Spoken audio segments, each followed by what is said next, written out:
نحمده ونصلي ونسلم على رسوله الكريم اما بعد فقد قال الله تبارك وتعالى في القرآن المجيد والفرقان الحميد اعوذ بالله من الشيطان الرجيم بسم الله الرحمن الرحيم وَإِذِ ابْتَلَىٰ إِبْرَاهِيمَ رَبُّهُ بِكَلِمَاتٍ فَأَتَمَّهُنَّ قَالَ إِنِّي جَاعِلُكَ لِلنَّاسِ إِمَامًا صدق اللَّهُ مَوْلَانَا الْعَظِيمُ أَمَّا بَعْدُ فَقَدْ قَالَ اللَّهُ تَبَارَكَ وَتَعَالَىٰ فِي شَأْنِ حَبِيبِهِ مُخْبِرًا وَآمِرًا إِنَّ اللَّهَ وَمَلَائِكَتَهُ يُصَلُّونَ عَلَى النَّبِيِّ يا أيها الذين آمنوا صلوا عليه وسلموا تسليما درود اللهم صل على سيدنا مولانا محمد وبارك وسلم وصلی علیہ الصلاۃ والسلام علیک یا سیدی یا رسول اللہ وعلی آلہ وصحبہ یا سیدی یا حبیب اللہ۔ حج تمتع کے بارے میں بیان کرنا تھا لیکن وقت کم ہے۔ حج تمتع کے بارے میں حج تمتع کیسے کیا جائے پھر کسی موقع پر میں بیان کروں گا۔ اب حضرت ابراہیم علیہ السلام کا ذکر کرنا چاہتا ہوں کہ حضرت ابراہیم علیہ السلام پر جو امتحانات آئے اور آزمائشیں آئی ہیں ان میں حضرت ابراہیم علیہ السلام کامیاب ہو گئے۔ فرمایا بسم اللہ الرحمن الرحیم، اللہ کے نام شروع کرتا ہوں جو مہربان رحم کرنے والا ہے۔ وَإِذِ ابْتَلَىٰ إِبْرَاهِيمَ، اور وہ وقت یاد کریں کہ جس وقت حضرت ابراہیم کو آزمائش میں ڈالا گیا، رب اس کے رب نے بکلمات ساتھ چند کلمات کے فاتمہن، پس وہ آزمائش میں پورے نکلے، انہوں نے ان کو تمام کر دیا۔ قال انی جاعلک للناس اماما، تو اللہ تعالیٰ نے شاہ فرمایا میں سارے دنیا کے لیے آپ کو، سارے لوگوں کے لیے آپ کو امام بنانا چاہتا ہوں۔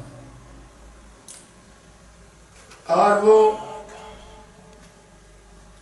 آزمائشیں کون سی تھی؟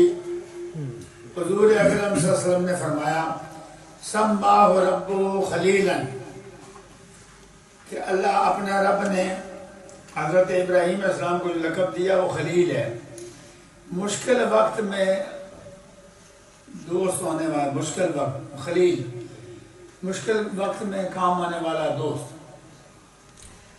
لِأَنَّهُ نَفْسُهُ إِلَى النِّيرَانِ، پہلی آزمائش یہ آئی ہے کہ نار نمرود میں حضرت ابراہیم علیہ السلام نے چھلانگ لگائی اور نار نمرود گلزار بن گئی۔ وَلَدَهُ إِلَى الْقُرْبَانِ، اور اپنے بیٹے کو اللہ کے راستے میں قربان کیا۔ مَالَهُ إِلَى الضَّيْفَانِ، اور اپنے مال کو مہمانوں پر تقسیم فرمایا۔ وَقَلْبُهُ إِلَى الرَّحْمَانِ، اور اپنا دل الرحمن کے ساتھ مکمل کیا۔ وَقَلْبُهُ إِلَى الرَّحْمَانِ، ہر وقت آپ کا دل جو ہے اللہ تعالیٰ کے ساتھ ہے۔ جیسے فرمایا سورہ مزمل میں وَتَبَتَّلْ إِلَيْهِ تَبْتِيلًا، سب سے توڑ اس کے ساتھ جوڑ۔ اب اللہ تعالیٰ نے ان آزمائشوں کے بعد سارے لوگوں کے لیے آپ کو امام بنایا، حضور کو امام الانبیاء بنایا اور ابراہیم علیہ السلام کو امام الناس بنایا، امامت سارے لوگوں کی امامت فرما دی۔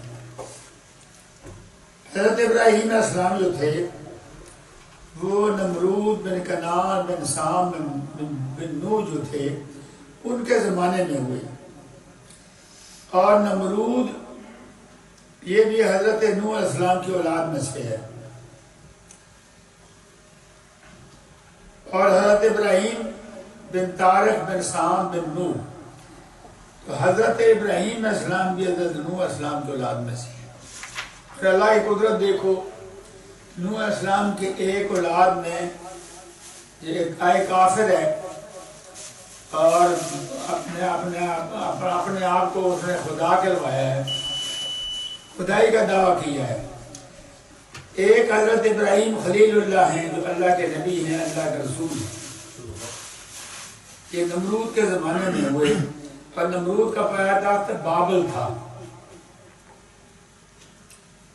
نمرود کا پایا تخت بابل تھا، اب بابل تھا. اور اب حضرت ابراہیم خلیل اللہ علیہ السلام نے نمرود سے ایک مناظرہ کیا، ایک مکالمہ کیا. نمرود نے آپ کو اپنی بارگاہ میں بلایا اور بلا کے کہا مجھے آپ رب کیوں نہیں کہتے، مجھے رب کیوں نہیں مانتے، میں نے رب ہونے کا دعویٰ کیا ہے، آپ مجھے رب نہیں مانتے. آپ نے جو ارشاد فرمایا، آپ قرآن حمید کی آیت کریمہ سنیں. أَلَمْ تَرَ إِلَى الَّذِي حَاجَّ إِبْرَاهِيمَ فِي رَبِّهِ أَنْ آتَاهُ اللَّهُ الْمُلْكَ إِذْ قَالَ إِبْرَاهِيمُ رَبِّيَ الَّذِي يُحْيِي وَيُمِيتُ قَالَ أَنَا أُحْيِي وَأُمِيتُ قَالَ إِبْرَاهِيمُ فَإِنَّ اللَّهَ يَأْتِي بِالشَّمْسِ مِنَ الْمَشْرِقِ إِلَى الْمَغْرِبِ فَأْتِ بِهَا مِنَ الْمَغْرِبِ فَبُهِتَ الَّذِي كَفَرَ وَاللَّهُ لَا يَهْدِي الْقَوْمَ الظَّالِمِينَ. اب ترجمہ سنیں، کہ تیسرا پارہ ہے. ترجمہ سنیں. کیا آپ نے نہ دیکھا اے میرے حبیب کہ جس نے میرے ابراہیم علیہ السلام سے اب جھگڑا کیا ان کے رب کے بارے میں، اس وجہ سے کہ دی تھی اللہ تعالیٰ نے بادشاہی. جب کہا ابراہیم علیہ السلام نے اسے کہ میرا رب وہ ہے جو زندہ کرتا ہے اور مارتا ہے، تو اس نے کہا میں بھی زندہ کر سکتا ہوں اور مار سکتا ہوں. ابراہیم علیہ السلام نے ارشاد فرمایا اللہ تعالیٰ نکالتا ہے سورج کو مشرق سے تو تو نکال لا اسے مغرب سے. یہ سن کر اس کافر کے ہوش اڑ گئے. اور اللہ تعالیٰ ہدایت نہیں دیتا ظالم کو. ابھی کی تشریح سنیے. جب حضرت ابراہیم علیہ السلام نے ارشاد فرمایا کہ میرا رب زندہ بھی کرتا ہے اور مارتا بھی ہے، تو اس نمرود نے دو قیدی بلائے. ایک قاتل تھا، دوسرا بے گناہ تھا. بے گناہ کو قتل کر دیا، واجب القاتل کو رہا کر دیا. کہا دیکھو میں بھی زندہ کر سکتا ہوں اور مار دیتا ہوں. حالانکہ یہ طریقہ تو ظلم اور بے انصافی کا تھا، لیکن ان لوگوں کو اس نے بے وقوف بنایا. جب ابراہیم علیہ السلام نے ارشاد فرمایا میرا رب ہر روز سورج مشرق سے طلوع کرتا ہے اور مغرب کی طرف غروب کرتا ہے، تو ایسا کر کے دکھا کہ مغرب سے سورج کو نکال اور مشرق کی طرف غروب کر. تو کافر مبہوت ہو گیا. کسی نے ترجمہ کیا وہ کافر وقت پیڑا پہ گیا، پریشان ہو گیا. مفسرین ارشاد فرماتے ہیں کہ حضرت ابراہیم علیہ السلام سے اگر نمرود یہ کہتا کہ آپ یہ دونوں کا کام کر کے دکھائیں، ایسے کہ ہمارے آقا و مولا حضرت محمد رسول اللہ کر کے دکھائے، تو پھر حضرت ابراہیم علیہ السلام مردوں کو زندہ بھی کر لیتے اور سورج کو مغرب کی طرف طلوع بھی کرتے. اللہ تعالیٰ نے ان کو طاقت دی تھی، قدرت دی تھی. اب اس کے بارے میں ایک میں قرآن فرقان حمید سے ایک واقعہ سناتا ہوں. مردوں کو زندہ کرنا اور زندہ کو مارنا.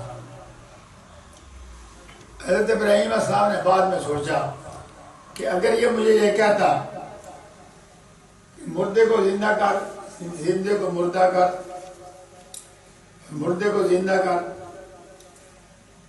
تو اب بعد میں یہ سوچا کہ اگر وہ کہتا تو میں کر دیتا. اللہ تعالیٰ نے اس کا مشاہدہ کرایا. قرآن میں یہ فرقان حمید میں یہ آپ کا وہ واقعہ موجود ہے. آپ نبی رسول تھے، مشاہدہ کرواتے، جیسے کہ اللہ تعالیٰ نے حضرت ابراہیم علیہ السلام کو مشاہدہ کروایا. وَإِذْ قَالَ إِبْرَاهِيمُ رَبِّ أَرِنِي كَيْفَ تُحْيِي الْمَوْتَى قَالَ أَوَلَمْ تُؤْمِنْ قَالَ بَلَى وَلَكِنْ لِيَطْمَئِنَّ قَلْبِي قَالَ فَخُذْ أَرْبَعَةً مِنَ الطَّيْرِ فَصُرْهُنَّ إِلَيْكَ ثُمَّ اجْعَلْ عَلَى كُلِّ جَبَلٍ مِّنْهُنَّ جُزْءًا ثُمَّ ادْعُهُنَّ يَأْتِينَكَ سَعْيًا وَعَلَمْ أَنَّ اللَّهَ عَزِيزٌ حَكِيمٌ۔ یہ تیسرا پارہ ہے۔ فرمایا یاد کرو جب عرض کیا ابراہیم علیہ السلام نے ہے میرے رب دکھا مجھے تو کیسے زندہ فرماتا ہے مردوں کو، کیسے فرمائے گا؟ فرمایا اے ابراہیم کیا تم اس پر یقین نہیں رکھتے؟ عرض کیا ایمان تو ہے کہ اس لیے مشاہدہ کرنا چاہتا ہوں کہ تاکہ میرا دل مطمئن ہو جائے۔ فرمایا ابراہیم 4 پرندے مانوس کریں، انہیں اپنے ساتھ پھر رکھ لیں، ذبح کر کے ہر پہاڑ پر ان کا ایک ٹکڑا رکھے، پھر ان کو بلائیں، وہ چلے آئیں گے آپ کے پاس دوڑتے ہوئے کہ جان لے یقین اللہ تعالیٰ سب پر غالب بڑا دانا ہے۔ حضرت ابراہیم علیہ السلام نے جو فرمایا کہ میں دلی اطمینان چاہتا ہوں، پہلے مجھے علم الیقین ہے، یا اللہ مجھے عین الیقین کا مرتبہ فرما، یعنی میں مشاہدہ کرنا چاہتا ہوں۔ پھر حق الیقین کے لیے آپ نے مردوں کو دیکھا۔ یہ تینوں منزلوں سے جو صوفیاء بتاتے ہیں کہ 3 منزلیں، ایک ہے علم الیقین، دوسرا عین الیقین، تیسرا ہے حق الیقین۔ 3 منزلوں سے حضرت ابراہیم علیہ السلام کو اللہ تعالیٰ نے یہ 3 منزلیں سے گزارا۔ فرمایا 4 پرندے اپنے پاس بلائیں، مرغ، کبوتر، کوا، بطخ۔ آپ نے پرندوں کو بلایا تو آپ کے قریب آ گئے۔ اب پرندے ہمارے بلانے پر قریب نہیں آتے، نبی رسول کا حکم پرندے مانتے ہیں، پرندوں کے بولی بھی انبیاء سمجھتے ہیں۔ حضرت ابراہیم علیہ السلام نے پرندوں کو ذبح کیا، ان کے ٹکڑے بنا لیے اور ہر پہاڑی پر مختلف ٹکڑے رکھ دیے، ان کے سارے ابراہیم علیہ السلام نے اپنے ہاتھ میں رکھ لیے، پھر انہیں بلایا۔ حضرت ابراہیم علیہ السلام نے اپنے آنکھوں سے مشاہدہ کیا کہ وہ متفرق بوٹیاں اکٹھی ہوئیں، ان کا گوشت جمع ہوا، دھڑ بن گیا۔ آپ کی آواز پر وہ پرندے دوڑتے ہوئے چلے آئے، ان کے دھڑ اپنے سروں سے جڑ گئے، اس طرح 4 پرندے زندہ ہو گئے۔ یہ اللہ تعالیٰ کی قدرت تھی، ابراہیم علیہ السلام کو معجزہ تھا۔ جن پرندوں کو حضرت ابراہیم علیہ السلام نے نام لے کر بلایا وہ سن رہے تھے، اس سے ثابت ہوا مردے سنتے ہیں، مردوں کو پکارنا جائز ہے۔ نبی کی بارگاہ میں اڑ کر نہیں آئے، دوڑ کر آئے، یہ ادب ہے۔ نبی رسول مردوں کو زندہ کر سکتے ہیں، جیسا حضرت عیسیٰ علیہ السلام فرماتے ہیں وَأُحْيِي الْمَوْتَىٰ بِإِذْنِ اللَّهِ، میں اللہ تعالیٰ کی اجازت سے مردوں کو زندہ کرتا ہوں، اور آپ نے کئی مردوں کو زندہ کیا۔ حضرت عیسیٰ علیہ السلام ایک آدمی کو ملنے کے لیے اس کے گھر جا رہے تھے، آپ نے دیکھا لوگ اس کے جنازے کو اٹھا کر لا رہے ہیں، قبرستان دفن کرنے جا رہے ہیں۔ آپ نے فرمایا اس چارپائی کو زمین پر رکھو، فلاں شخص یعنی نام لیا، میں تجھے ملنے جا رہا تھا، ملاقات سے پہلے تو مر گیا۔ تو آپ نے فرمایا قم بِإِذْنِ اللَّهِ، اللہ کے حکم سے کھڑا ہو جا، زندہ ہو جا، اور وہ آدمی زندہ ہو۔ تو حضرت عیسیٰ علیہ السلام نے مردوں کو زندہ کیا۔ تو شریف فرماتے ہیں اگر نمرود حضرت ابراہیم علیہ السلام کہتا کہ آپ سورج کو مغرب سے طلوع کریں اور مشرق سے غروب کریں تو آپ ایسا کر لیتے، جیسے کہ نبی کریم صلی اللہ علیہ وسلم نے کہا کہ دکھایا۔ ایک واقعہ سناتا ہوں حضور پاک کا۔ علامہ طبرانی نے اپنی کتاب معجم کبیر میں لکھا ہے، اب روایت سنیں۔ ان رسول اللہ صلی اللہ علیہ وسلم صلی الظہر بالصحابہ ثم ارسل علی رضی اللہ تعالیٰ عنہ فی حاجت فرجا وقت صلی اللہ النبی صلی اللہ علیہ وسلم راسو بحر علی فلم یحرک حتی غابت الشمس فاستيقظ فسأله وصليت قال لا قال عليه الصلاة والسلام اللهم إن عبدك عليا اهتبس بنفسه على نبيه فرد عليه الشمس كي يصلي قال تسمع طلعت عليه الشمس واتفقت على الجبال والأرض فقام علي فتوضأ وصلى العصر ثم غابت الشمس وذلك بالصحاباء۔ سرکار دو عالم صلی اللہ علیہ وسلم نے صحابہ کے مقام پر زور کی نماز ادا کی، پھر حضرت علی مرتضیٰ کو کسی کام کے لیے بھیجا، حضرت علی واپس آئے تو نبی رحمت صلی اللہ علیہ وسلم عصر کی نماز ادا کر چکے تھے۔ اللہ کے پیارے رسول نے اپنا سر سید علی مرتضیٰ کے گود میں رکھا اور سو گئے۔ سورج غروب ہو گیا، لیکن حضرت علی مرتضیٰ نے حضور کو بیدار کرنے کی جسارت نہ کی۔ حضرت علی مرتضیٰ نے حضور کو بیدار کرنے کی جسارت نہ کی۔ غروب آفتاب کے بعد حضور بیدار ہوئے تو علی مرتضیٰ سے پوچھا کیا تم نے نماز پڑھ لی؟ عرض کی نہیں۔ رحمت عالم نے بارگاہ الہی میں دست دراز کیا، عرض کیا اللہ تیرے بندے علی نے اپنے آپ کو تیرے نبی خدمت محبوس کر دیا، یعنی پابند کر دیا، یہاں تک کہ سورج غروب ہو گیا۔ اب سورج کو واپس لوٹا تاکہ وہ نماز ادا کرے۔ حضرت اسماء فرماتی ہیں دعا کے بعد سورج طلوع ہوا اور اس کی دھوپ پہاڑوں کے چوٹیوں اور زمین پر ظاہر ہونے لگی۔ علی مرتضیٰ اٹھے، وضو فرمایا، عصر کی نماز ادا کی، پھر سورج غروب ہو گیا۔ یہ واقعہ صحابہ کے مقام پر پیش ہے اور حضور نے مغرب سے سورج طلوع کر کے دکھا دیا اور عصر کے وقت وہ سورج واپس آیا۔ اعلیٰ حضرت کے اشعار پڑھنے کے بعد بیان ختم کرتا ہوں۔ اعلیٰ حضرت فرماتے ہیں تیری مرضی پا گیا سورج پھرا الٹے قدم، تیری انگلی اٹھ گئی ماں کا کلیجہ چر گیا، سورج الٹے پاؤں پلٹے چاند اشارے سے ہو چاک، اندھے نجدی دیکھ لے قدرت رسول اللہ کی۔ آپ فرماتے ہیں مولا علی نے واری تیری نیند پر نماز، اور وہ بھی اثر سب سے جو اعلیٰ خطر کی ہے۔ 5 منٹ رہ گئے ہیں، اگر بیان کرنا چاہتے ہیں تو آپ بیان کریں تھوڑا سا 5 منٹ کے لیے۔